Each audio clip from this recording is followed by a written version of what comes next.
So hi everyone, welcome to the Game Dev Happy Hour Steam as a Platform panel discussion.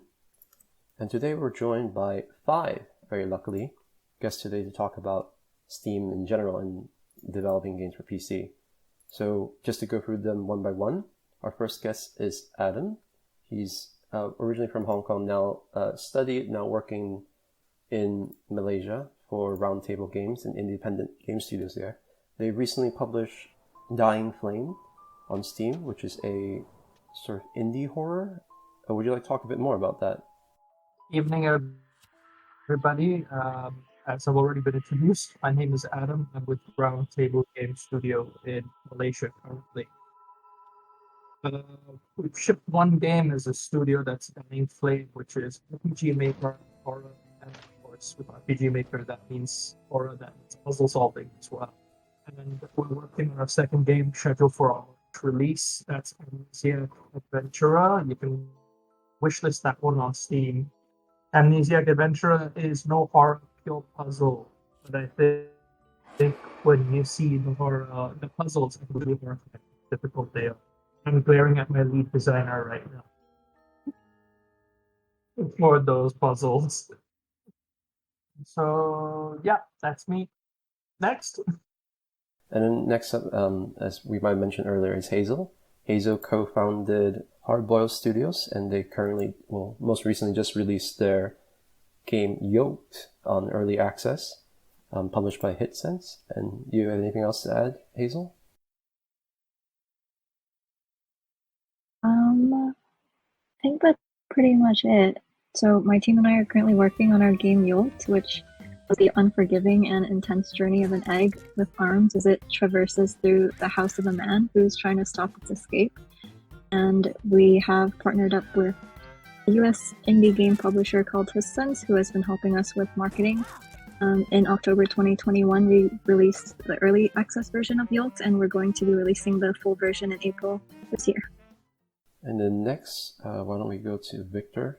So Viktor is a one-man indie dev team. He has been developer behind Lovely Planet Remix, and then most recently Lovely Planet Remix, actually, Viktor? So it started with Lovely Planet in 2014, and then I made Lovely Planet Arcade in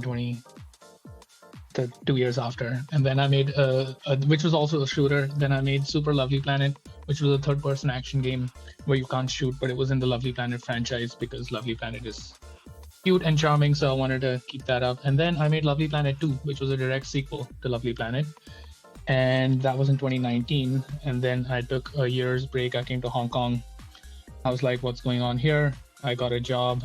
I worked that job for a year, and then I was like, oh wait, I gotta make another video game. So I made Lovely Planet Remix, which came out in November. And then we have Ingo. So he's our surprise fifth guest. We weren't sure if he was able to join, but for those who don't know, Ingo is part of local development team Pyro, which developed Healing Spree, which is sort of a tongue-in-cheek hospital simulator, a co-op game. If you're familiar with Overcooked, in that sort of platforming task-specific style of co-op games, he basically made a very funny one of those. Anything you would like to add, Ingo? Well, actually, I'm running 2 companies. Oh, you're running 2. Sorry. And the game company is more like a part-time job thing. Yeah, I got a main company that is doing solutions for different enterprises, but I use game engines to help them solve their problems. Yeah, recently I'm doing I'm using Unreal Engine to do virtual production, if you guys know about it. I'll show you guys some of my stuff. You can check it out later. This is my main company. So that's what I'm doing right now. And this is the other company. Our latest game is Healing Spree. Like he said, it's a co-op party game, but it's more like a trial and error. Like I want to test out the market and everything. And previously, I have made like mobile games, like those RPG mobile games. I made the trading card games, like the one you open booster, like Magic the Gathering, and also AR, VR, and all the weird things. So I just keep on jumping on doing different things. Yeah. No worries. Yeah, and then last but not least is Ryan. who's also a solo developer, much like Viktor, who released Crash Tests onto Early Access, which is a Cyberpunk Neo first-person shooter. You sort of run, jump, swing, and wall run, shoot bullets at enemies. It's sort of a high-octane first-person shooter. Thank you for joining us, Ryan, because I know it's quite early over there. Anything to add before we start then, Ryan? Not much, to be honest. No worries then. Cool. So I think just because just to touch on it, because I'm sure other people have a similar feeling, why don't we start with Hazel and Ryan just to talk about, because I think for both of you, it's your first games, whether it's early access or not. Just curious to hear both of your impressions trying to release on Steam for the first time. Was it quite overcomplicated? Was it quite simple? What was the expectations? Yeah, so Yolt is on early access, and we did get a lot of help from our publisher HitSense, so it was a pretty simple process.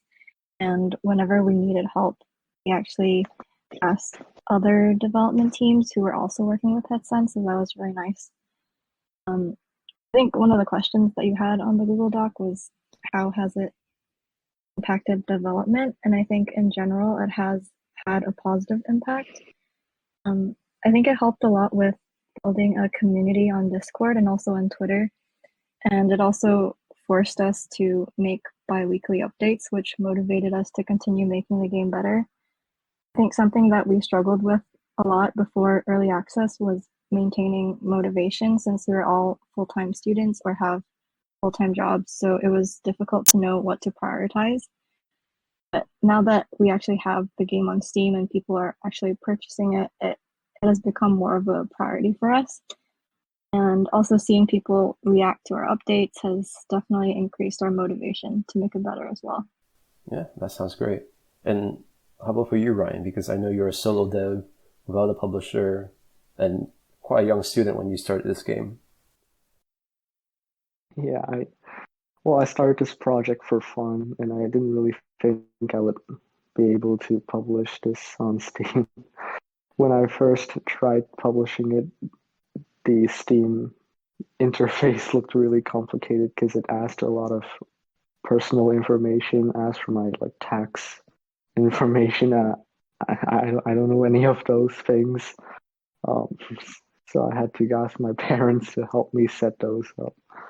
But once everything is said and done, it was really cool to see my project on Steam and be able to release it. It's a really nice opportunity. Right. And how was your experience with the community on Steam? Because Hazel mentioned she got a lot of help from the publisher, especially setting up Discord and a community. I'm very curious to hear your side of the story, because just a little behind the scenes, this whole panel discussion idea came from, I mentioned Steam Next Fest in the WhatsApp group, and then saying that it was open for application, and you had an interesting opinion of it. Do you mind talking a bit more about that? Yeah, I haven't really released a full game yet. I just kind of released a demo back in the day during the Steam Next Fest.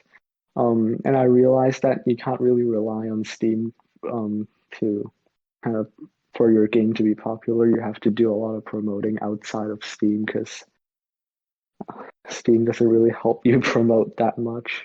So yeah, it's a bit unfortunate, but were you able to get some people to play the game through Steam Next Fest, at least, even if it's just a little bit? Yeah, I got a few people to play the game, but it wasn't as much as I thought it would be. So definitely something you think having a publisher would have been able to help you with, is that right? Yeah. Yeah. And, we can start talking about general marketing things from here, because, marketing has become such a big thing. It feels like the elephant in the room that not a lot of indie people talked about. So you got me referring to you, Adam, to talk a little bit about, because I know that you're more of a generalist within the studio, but you seem to have a quite good understanding of how you guys been doing marketing. Marketing the game has actually proven to be the biggest problem or challenge, depending on how you want to look at it.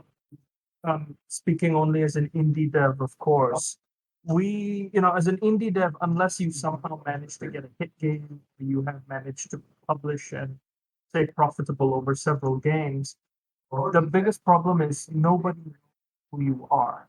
So nobody has any reason to try the game that you have, literally in some cases, work nights, weekends, and poured your heart and soul into making. That is the biggest challenge, is your lack of identity, your lack of brand presence in any marketplace. Steam gets your game out there and makes it forget Steam as a marketing platform, in my opinion. Use Steam as your distribution platform. Steam is the easiest way to get your game to the mass market, millions of users. I think there was something like 29 million concurrent users on Steam on January 1st, setting some kind of global record. The stat comes from Steam itself. But that doesn't mean you're going to get 29 million people playing your game or just buying it at this point. If I may ask then, have you guys tried marketing out of Steam, like general ads? Yes. Or I just want to hear your experience about it. Okay, so for advertising purposes, we've spent quite a bit, and the returns, simply put, the returns are not there for what we've spent. We've used Facebook, we've used Instagram, we've tried cross-posting and backlinking through Reddit, we've tried 9gag, Ingo.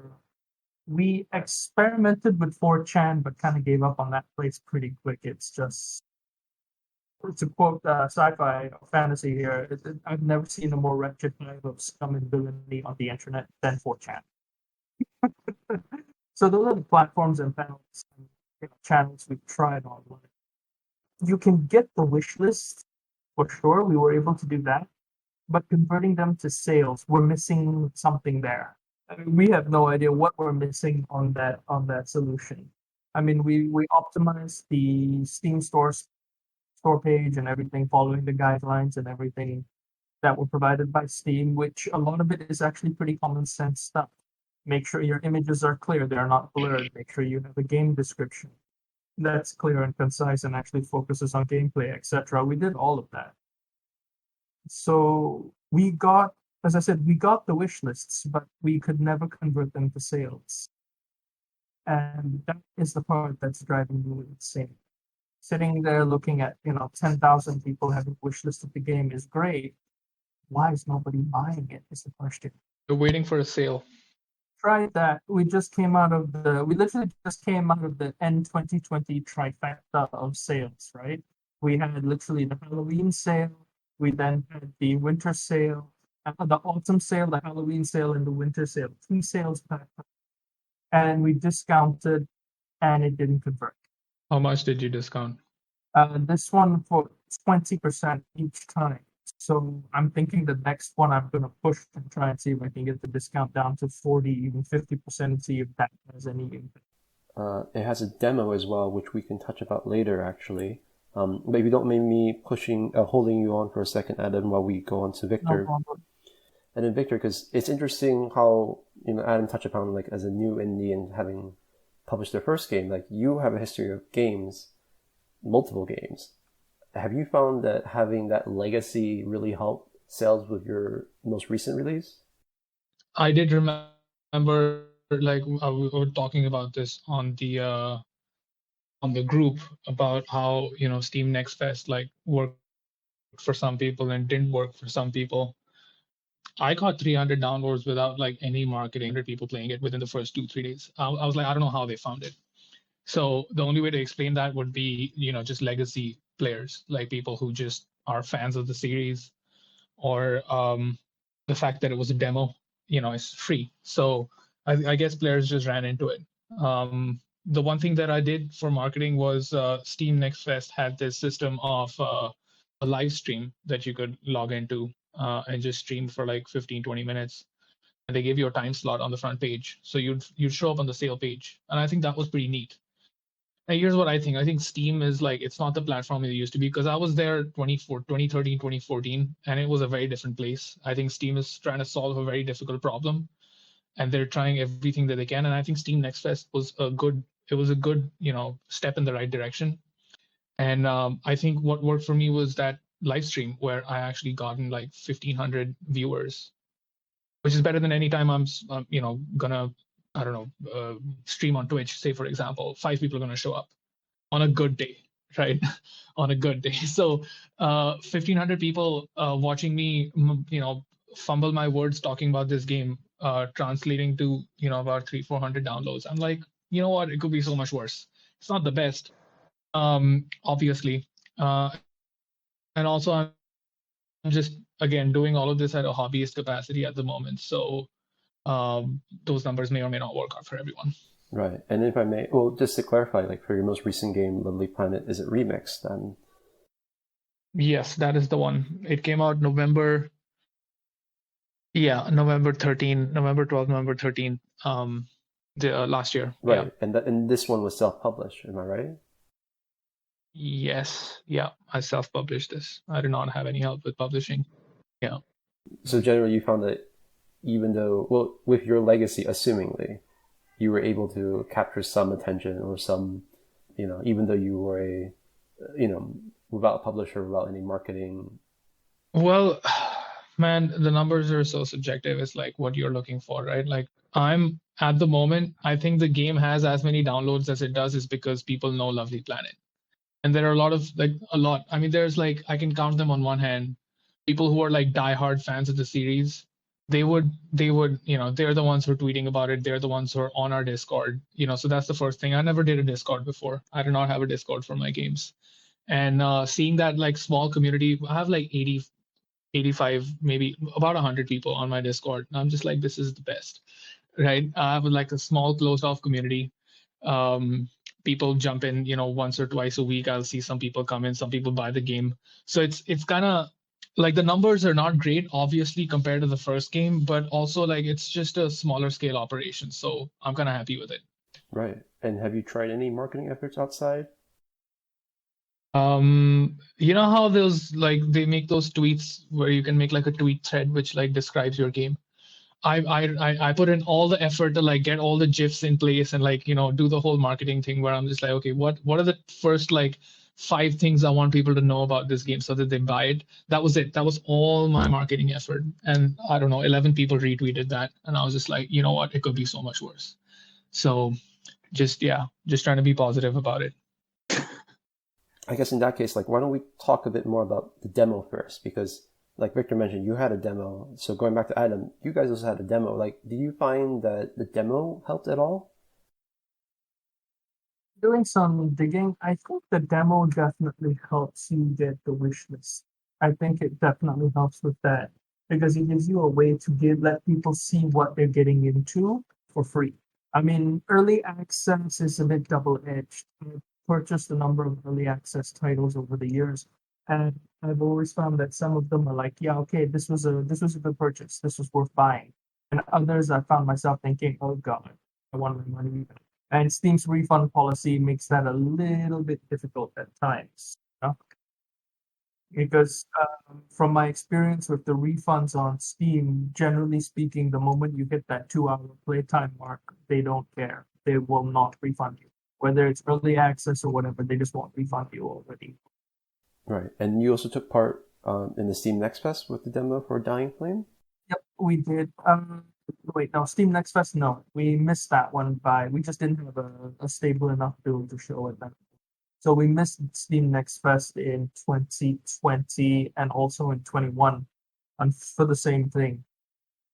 Just to move on into a little bit into statistics, because earlier you talked about wishlist, and I think it's something that a lot of indie developers encourage nowadays, and it's always interesting because the idea was if you had the wish list, the sales will come eventually and the viewership will come eventually. And we already heard your experience, Adam, with although you have the wish list, it just seems like the sales don't seem to materialize. Why don't we first go to back to Victor, who has a bit more experience. Do you find that wish list has really helped your situation? Helped, I'm not sure, but I know that there's a industry average. From the little homework I've done, like it's 1% or something very low like that. I don't know the exact figure, but basically, like if you're talking to indie studios, like a couple of indie studios, like I'm talking like mid-size, like AA indie studios, let's just say, like between 3 to 5 people. If you don't have 10,000 wish lists, just don't release the game. That's the That's the industry. Like it'll fail. Like if you're doing this on Steam and if you don't have 10,000 wish lists, you're not gonna have any kind of like a impact on release day, which is supposed to be like the most important time, because after that it's just your long tail. I did not have those numbers. Like on Lovely Planet Remix, I had about 1,000 wish lists, and the numbers, yeah, the 1%, yeah, I see why someone came up with that number because it is usually like that. And I think that, yeah, getting more wish lists is obviously better. I think it's just a metric for how well you were able to market the game before it was released. And I think any numbers that add to that after your release, the ones that aren't converted, they're just waiting for a sale, or they're waiting for their backlog queue of other games that, yeah. Yeah, and before we move on to talk more about sales with the most recent winter sale, Ingo, now that you're back, sorry, I did want to ask you, because you took part in a very unique opportunity, which is the GPS program, which is a very unique program in that it's a marketing fund for game developers in Hong Kong to make use of. And I just really wanted to ask you, like, what was the experience like? Did you find that the use and the techniques that they provided at the program to be useful, effective? Well, for sure it's useful because they give you money. Well, but the point is, you have to make sure you have the cash flow first, because you have to spend before you claim the money. And the previous, I think they improved it now, because previously you have to spend the money in among a period of time, which is quite annoying. Like if your game, sometimes you don't want to spend all the budget in like 2 months, right? You want to spend the budget in like 6 months to 7 months, but they didn't give me enough time. That's the drawback. But overall, I think the program is good. It is quite encouraging, because usually most indie developers do not have budget for marketing, which is a big problem. Sorry, if you don't mean, like, yeah, just to touch on to that, how were you encouraged to use the marketing fund? I'm very curious about this. Well, if you're making mobile games, they will likely tell you to just put ads on like Facebook, Instagram, or Google Ads or YouTube, which is the very typical way you do it, like cost per install. For Steam game, it's a lot more different. Because unlike mobile games, when after you click the ads, you directly go to the page, right, and then you click install. And for Steam, you have to put the game up like a year before or 6 months before. You have to join things like demo days, do all the pre-marketing to get the things run up. And most of the people make a mistake by just putting the game, like I finish my game, I put it up the next day and done. No, that's not how it works. There is actually a lot of pre-marketing for Steam game. So because for Steam game, the player, their preferences is a lot more different than mobile games. For mobile games, when people see something they're interested, usually from the artwork, and then they install the game. If they don't like it, they just delete it. But for Steam game, because they have to pay first, so they usually they are much more careful than the other players. So they will likely, right? They do research. They want to try a demo. They want to search if someone is playing it. They want to check if the gameplay is viable. They look at all the comments and reviews. So before they make a purchase, you have to do a lot of things. And my how I did it was I actually hooked up a bunch of KOL or influencers. Then I told them to release video in a specific time frame, and of course, their target audience has to be similar to the one, like, because our game is very similar to all like Overcooked, so it's quite easy for me to look for the right target audience. Because it will be really bad. Like you don't just look at how many subscribers or how many video views they have. If they are not streaming the to your audience, then it's gonna be a problem. Yeah. So the hard part of Steam game is sometimes you have no idea how to do your marketing, because in Steam there's no way to pay money and then Steam give you better options, right? You can't do that.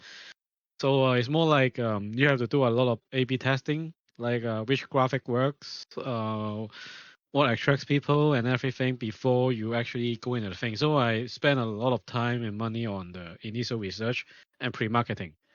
Yeah. And did you find that influencers and sponsor like videos had the best results? To be honest, I think Facebook ads and whatever, they do not have really good results unless your game is being released. Like you want to do pre-marketing, you don't want to put ads on Facebook because they click on the page, they look at the video, okay, it's done. It's quite rare they will click the add to wish list button. It's quite rare. And for influencers, it's good for them to try a demo though, because after you have a demo comes out, and usually Steam has like a demo day or something every twice per year. So it's so the release day and the demo day, the gap is very tricky. Like some people want to do it like I contact all the influencers first. I make a demo day. More people goes in and then add to wish list, because that's how the wish list goes up for the demo day. That's the biggest one. But you don't want to drag too long before the game is released, because after demo day, if you wait like a year or more, people just forget about you. So some people just do it like a demo day, and then 3 months later they do a big full release or early access. But it really depends on the time frame and who are you competing on. But the demo day actually tells you how well your game is gonna go, because looking at the wish list, you kind of know the initial data, like how people are interested in it. Right. If we may ask, because we were briefly talking about wishes earlier, did you find the conversion from wishlist to sales? I'm not sure you want to reveal the number, but do you find it was quite high, quite low for you? It's the average number is like 25%. Wait, from wishlist to sales? Yeah, 25%. That's the average for all Steam games. Yeah, most people add to wish list doesn't mean they will buy it. They just express interest. Like I said, the Steam game players, they are very picky. Unless you have like a big brand name, or you are very promising or something, they unlikely they will make the purchase. They will just look and wait. And most of them like summer sales or winter sales, like when it goes cheaper. Unless you are owning a title like Resident Evil. Yeah, it's funny you said it, because just now, while you're gone briefly, Victor and Adam, they're talking about like for them, their conversion from wish list to sales is about 1%, and that's what seems to be generally. So it was very interesting to hear that you managed to achieve about 25%, which is exceptionally high compared to the 1%. Although I guess it does show, like you mentioned, you really target an audience with your sponsored videos or when talking to influencers. So I guess that may be part of the way to do marketing modernly, especially you have a budget, right? You have to do the marketing like 3-4 days before the sales, before the full launch or early access, because they will only send one email, like a notification email, to your wish list owner, and they will very likely miss it. Like they don't even know. Most people have like 99 mails every day, right? Like unread email, they only get a email and then a notification in Steam. Unlikely they will look at it. The problem about Steam game is, on the Steam platform, even they wishlist your game or whatever, it's very hard to reach your players. You don't have their emails, you don't have their phone numbers, you don't have any social media details. So before, I also set up like a MailChimp account. I make a website, and then I get people to subscribe to email. I get them to give me more information. Like at least I have their email, or at least a contact or social media contact, so I can contact them. If not, you have to rely on all the influencers, because like I mentioned, in the demo day, I already have some influencers playing, right? And I can contact them again when it is fully released. Then he will help me announce like, oh, this game is being fully released, and then they will help me reach the same pool of people. Yeah, so that's how you increase the conversion rate. Right. And if I may ask, like just to move on to topics briefly, because you guys also have a publisher, right? Milk Bottle Studios. Yeah. How much help did the publisher help? Was it, or did you pitch to them? What was the story behind having them as a publisher? Let's be honest. I don't think pitching to publisher is a very good idea, because usually they will ask you to change many things if you pitch to them. If the one that approach you, some of them may be really small that you're talking about, because some publisher, they just want to look for a game and try it. If it doesn't work, then throw it away. But the one approach you, usually they are more keen to your game. At least they look at your game, they are interested. But pitching to some larger publisher, they have so many games to pick, like 10,000 people pitching to them every day. And for indie game, unless your indie game is like exceptionally well done, like something everyone sees it and say, "Wow, this is awesome," but unlikely, right? Unlikely. So with Mick Studios, like, what sort of benefits you got with partnering with them? Well, he actually, the very important thing about the publisher is, first you have to ask them what strategy or what influencers they are going to reach. Like, at least they have to give you a list on what they're going to do. That's very important. Most of the publishers say, "Oh, I'm going to publish your game. I'll do marketing," but what marketing? So this is something you suggest people to know, or at least seek out from a publisher when they approach you, especially. Yeah, frankly speaking, if you look for a publisher, they will just tell you, "Oh, I'm going to update your Facebook daily. I'm going to update your Twitter daily. I'm going to update your Instagram daily." Oh, that's not going to help. Yep. The main point is how to drive people to the Facebook and Instagram. It's not about how you update a post daily. That's two different things. Right. Yeah. Seems like Adam has something you want to add in. I just gonna sorry, No, I go didn't on, realize please. my mic was on, but yeah, I'm in total agreement with them.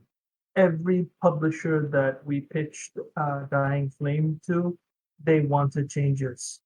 And when we told them that this is what we can make with the budget, unless you want to come in and support our development costs somehow, the moment we looked at cost sharing and then perhaps a revenue split of some kind, they backed off and ran away.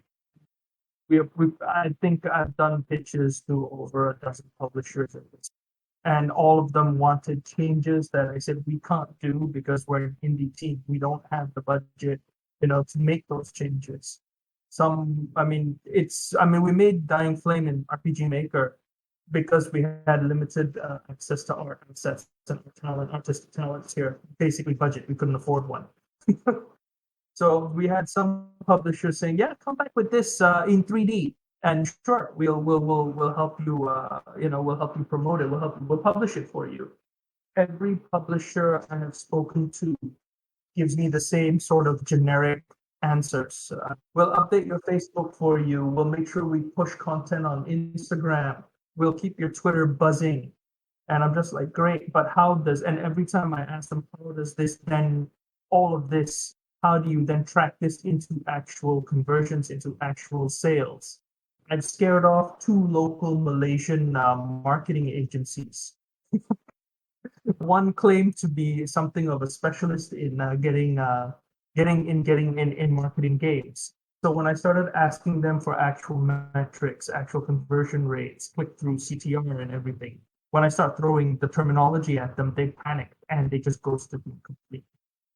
I gotta jump in here. Like, I don't know. My experience with publishers has been, my experience with publishers has been very different. Maybe this is just a sign of the times, or we ran into the wrong people, or different publishers. I don't know what it was, but the last time I remember getting rejected I haven't really reached out to many different publishers because I've worked with Tiny Build enough times now. But initially, before, when I pitched my game, I actually got like great feedback from the publishers that rejected me. They were just like, "Dude, this game is great. Like, this is awesome. And here's the things you can maybe fix, or here's the things that could use some improvement. You should consider this and that." And I was just like, this is great. It was just, at the time I looked at it and I was just like, oh, is this just a rejection? And it was, but at the same time, I just saw all of this, there was just like pure love in the community at that time, at least. I don't know what the temperature is like right now, but I also... just going to briefly say, it could be also different regions. Yeah. For sure. This was I was mostly reaching out publishers in Europe and the US. So this is mostly feedback from that part of the world. And also, when I was working with a publisher, And when they requested changes, it wasn't anything drastic like, oh, here's a 2D game, why don't you convert it into 3D? It was more things that I, had like differences with my publisher where I was just like, you know what, here's something I don't want to do. And they would sit me down and they'd be like, look, we get it. This is like, your whole creative direction thing. And we arrived at the middle somewhere with a lot of decisions about that game where I was just like hard no. I was just like, I don't want to do it because it's too much work. I don't know. I don't want to do it because I don't know how to do it and it'll take me too much time. Or it was some kind of like a creative thing where I'm just like, look, this is just how I want my game. And a lot of those things, like we met in the middle. Like some things, I got outright because I was too stubborn to change them. Other things which I didn't consider, and the publisher was just like, look, man, if you put this in the game, we're gonna have like, plus 100%, whatever. I'm just like, you know what? I'll give you the benefit of the doubt. You've been at this longer than I have. Let's go. And the additions that I made to Lovely Planet, man, once I looked at the statistics after, I was just like, these guys know what they were talking about. This is like, case in point, Tiny Build. It was great. Like, I did not know that making these changes would be, beneficial for the game. And it was like, there were a lot of people playing that game with the controller. And I was just like, this is a hardcore first-person shooter, mouse and keyboard kind of Twitch shooting 360 no scope kind of thing, right? Like, it's for the nerds, man. Let's do this. But they were like, yeah, it is for those people, but it's also for people who want to just come in and play a cute shooter game, right, with the controller. And I was just like, actually, that makes a lot of sense. And the same, with the leaderboards in my game, where it's like this speed running game, and the game didn't release with leaderboards. And I was just like, I don't want to figure out this whole networking thing. And my publisher was just like, you know what, just consider it. And I was just like, fine, let's do something new. Let's challenge ourselves every day.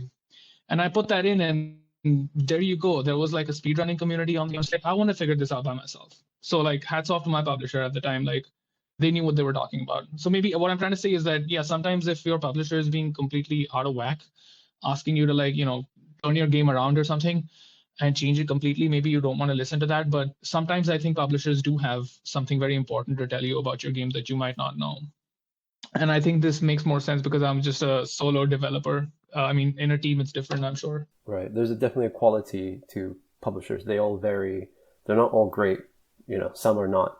And it just goes to show, like, it's important as a developer to know the publisher just as well. Do they have the years of experience? And just as Adams was saying, when they do throw you some sort of pitch, does it make sense? When you ask them questions, do they respond? It's very important, I think, like, as you mentioned, when you have a publisher, to know what their experience is and how their experience can help you, and to question when you are not sure of that. And I sort of want to ask Hazel because, for Yoked, it's published by HitSense. I was very curious about your experience because this was, again, your first game, your team's first game. Yeah, so when we first started, we were just 3 undergraduate students with very little experience in game development and almost no knowledge of marketing. And so we wanted the help of game publishers because we thought that they would have the connections and also the knowledge that we lacked. And so we contacted around 45 publishers in the US by just finding them on Google, also just asking around at our university because we took this video game development course, and our professor had a few connections with the local publishers as well.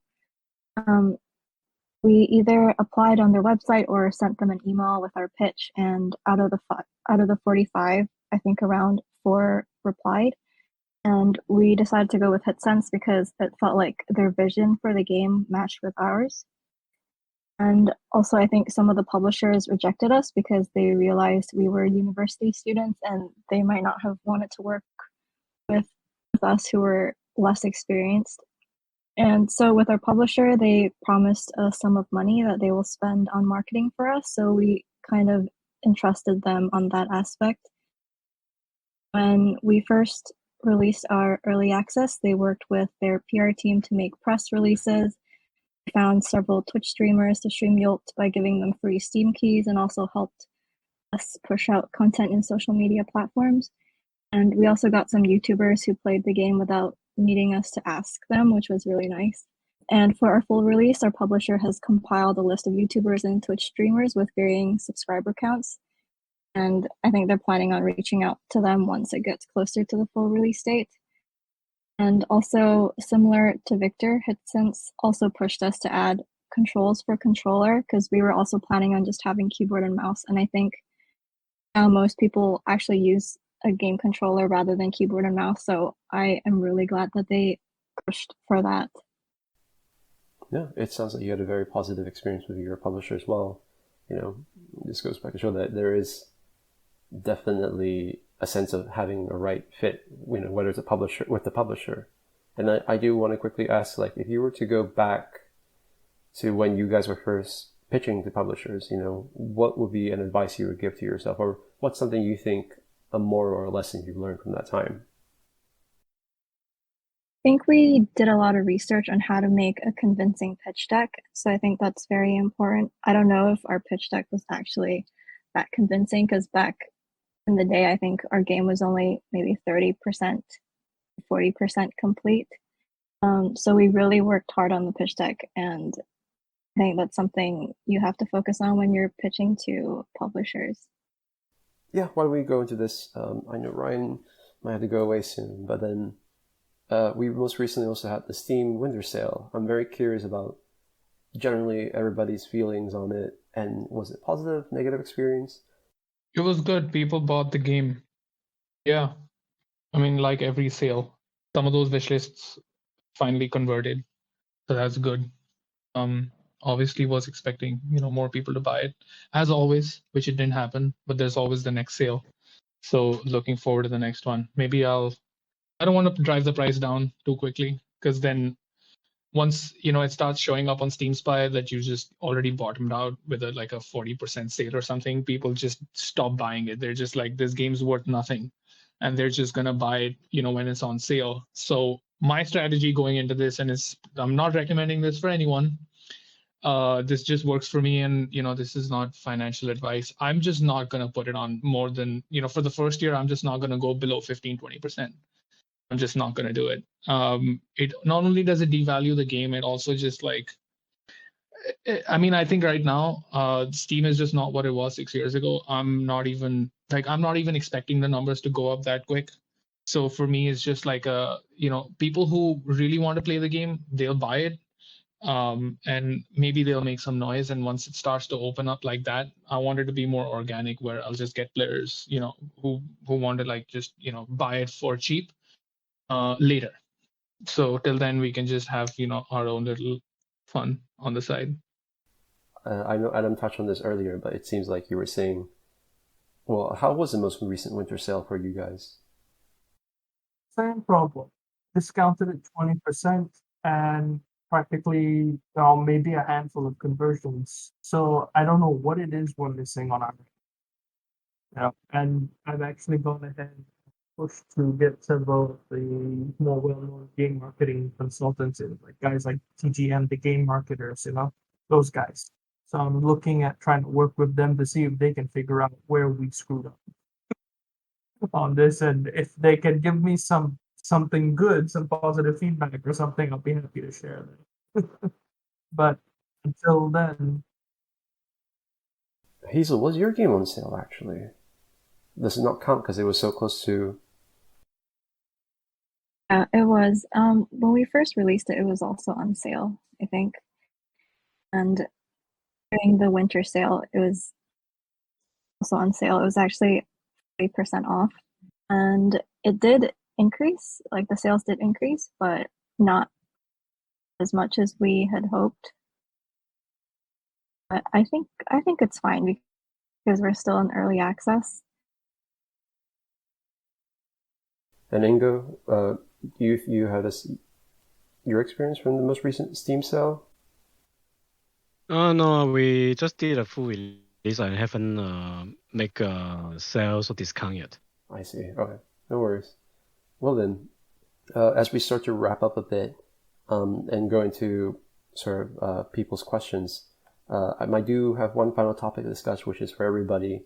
In terms of everything you know now, what's something you would do differently when approaching Steam, especially as a platform to sell your game? Shall we start with Ryan? Well, I guess, Ryan, you're still working on your game.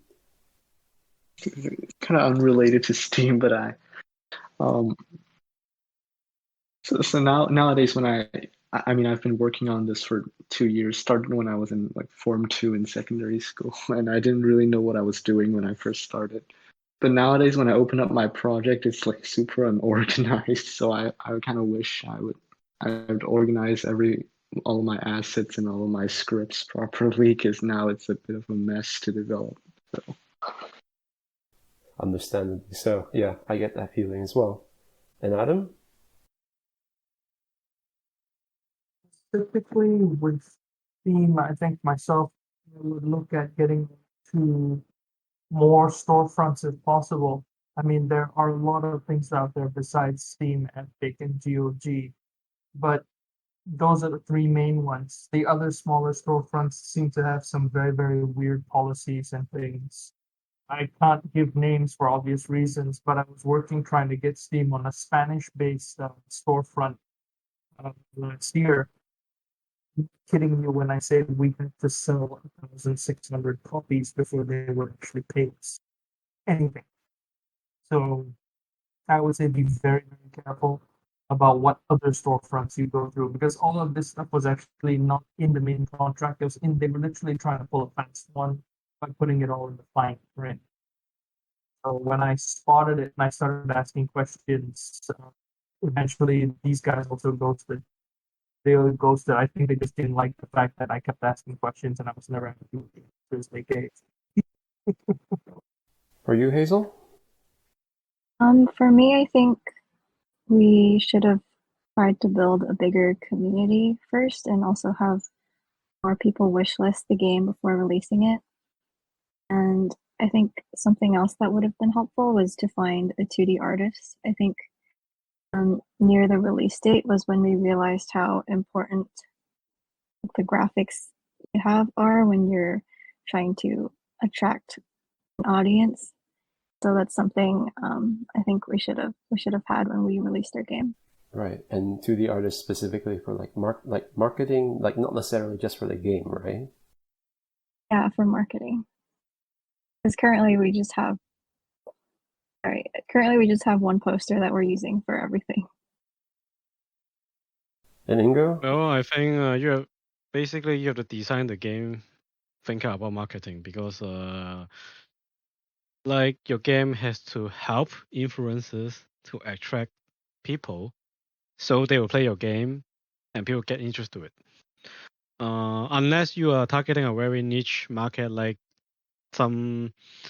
for example, like engine simulator with super hardcore or whatever. If you are doing a more generic game, I suggest you try to think in terms of marketing when you design a game. And Viktor? Well, when I say go back, let's just stick it with the most recent game. Sure, because there's so much to talk about here. Because Steam has changed a lot. I mean, most recently, let's go back to the last release that I did. What did I do wrong? I'll tell you what I did wrong. It was November 13. And you know how wrong that is? Let me explain for the uninitiated. It was a week after Call of Duty released, and it was the week before Battlefield 2042 came out. Do not release your indie game in November. That is a lesson for everyone, and I don't think that's going to change for the next 10 years. It's been the same way for the last 10 years. I don't know why I did that. I just had to get that game out of the way. It was kind of stuck in my development backlog, so I was just like, I need to push this one out, which is why I released it in November. But don't do that. That is career suicide if you want to make it in indie games development. What else? One thing that has dawned upon me, this is why I'm doing Lovely Planet Remix differently, and I think this is what is significantly changed in the last 5 to 6 years. When I came to Steam with Lovely Planet, it was a very different place, and there was a lot less, saturation. There was a lot more visibility, and the whole idea of working on your indie game and putting it out there, and like just letting it do its thing. I think that's just, I mean, you can still do it, but it's so much better, especially on Steam, the way it's designed now, where you can engage your community on it, and you can set up some third party like Discord or whatever. But I think if you go in with the idea of like working on a game after it's released, so a product that you can support, right? Looking at it less as a finished game that you burn onto a cartridge or a CD and like ship it out, but more like a platform for players, like a platform for a community, say for example. and like working on that product while it's out with the community, with their feedback, like involving them maybe in the process. You don't have to go full democracy on this, but just like being visible as a developer working on the game and not just giving up on it on release, because which is what it looks like.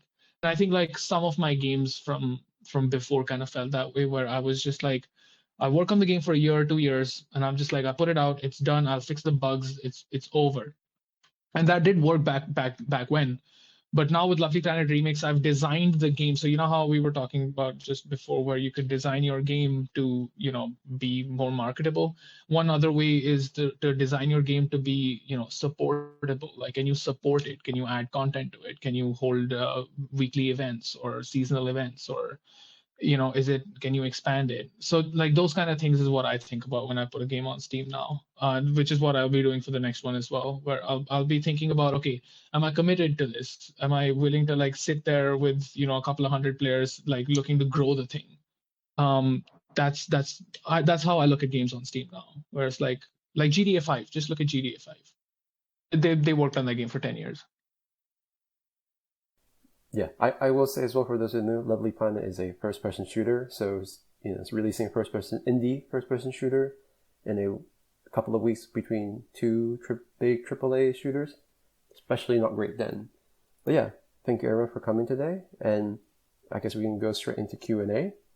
So if anybody has any questions, they can jump into the voice channel and put it here, or you can just put it in the monthly gathering text channel. We do have one, which is would you plan to stay on Steam only, or would you consider other platforms as well, such as Epic or itch.io or GOG?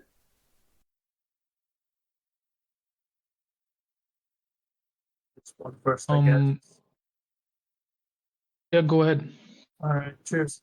So we started out on Steam, and we're still trying to get onto Epic and GOG, but I don't understand their requirements or how it works. You can submit the game to them, and then they kind of ignore you.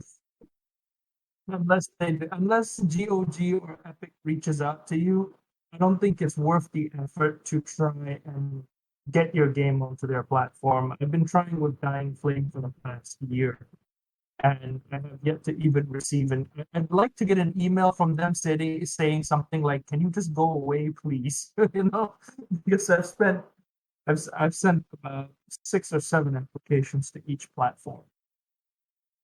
And the way I see it, though, you definitely want to get onto as many different storefronts as possible, because that's just greater accessibility and greater visibility as well. Not everybody on Steam is also on Epic, for example, and vice versa. So the more platforms you can be on, the better your visibility is. That's my take on it. Yeah, great. Anybody else would like to add? Yeah, I think being on more platforms is great. Another thing that you could consider, if you're just on one platform, even, is bundles. Bundles are a nice way to get your game out there. It does devalue it to a great extent, because you'll be part of like a bunch of other games, and it depends. You can negotiate that usually if your game is big enough. Humble Bundle was a big driver for getting the word out for Lovely Planet. Even after like PewDiePie played it, it was like a lot of people found out about it also through Humble Bundle. So that was good. If you can get into bundles, it's nice. I think on Steam now you can now set your own bundle with other developers. Yes, you can. And it auto splits the cut for you. It's great. Steam is pretty good. I know it looks grim sometimes on Steam, and like we're all scrambling to like figure out how it's all going to play out in the future. But kudos to Steam for trying so hard, like with the whole lab stuff that they're doing, the search, and they're really trying to figure this out. So I'm on their team. I'm rooting for them to figure this out. Fair enough. Yeah. Anybody else would like to add? No? Okay. I do have one personal question. How do all of you deal with negative comments, whether it's on a Steam review or someone in your Discord or forums talking crap? I'm just very curious, like how people deal with the negativity. You disarm them with love. That's a great answer. That is what you do. Yeah, that's what I do. What wrong? I tend to just dismember them. It depends on what their issue is, I suppose. I mean, if they're giving genuine constructive feedback, ideas or something like that, that's one thing. That's definitely where, you give them some love and you thank them for, for their time and effort. When it comes to the trolls and the troublemakers, I drop a permanent ban immediately. I just don't have the patience. Just don't bother arguing with them. You can do Yeah. whatever. Hence the immediate ban hammer. That's why I You just can don't you can waste my ignore time. them. You can reply them nicely. You can do whatever. Just don't argue. It's a waste of time. If you're the moment you reply these trolls, even politely, they continue to pick a fight with you, or what, and they continue their whatever. So that's why I just ban them. I just delete them completely. And of course, then I get complaints that I'm very very heavy-handed with when it comes to the moderation. But because we have a Discord, and I've had to ban a few people there in the past over the past year. And I've had friends of those people come in and DM me like, they're like making an appeal on so and so's behalf. And I find myself saying, look, they agreed to the rules, and the rules state clearly it's one strike and you're gone. You know. And in most cases, I'm liberal enough, to say that was their third strike that got them back. So, I don't drop, instantly, but I enforce it when enough is enough. Thank you again, everybody, for joining in. So thank you, Adam. Thank you, Hazel. Thank you, Ingo. Ryan and Victor, thank you all for your time. Thank you. Thank you. Thanks for No having me. problem.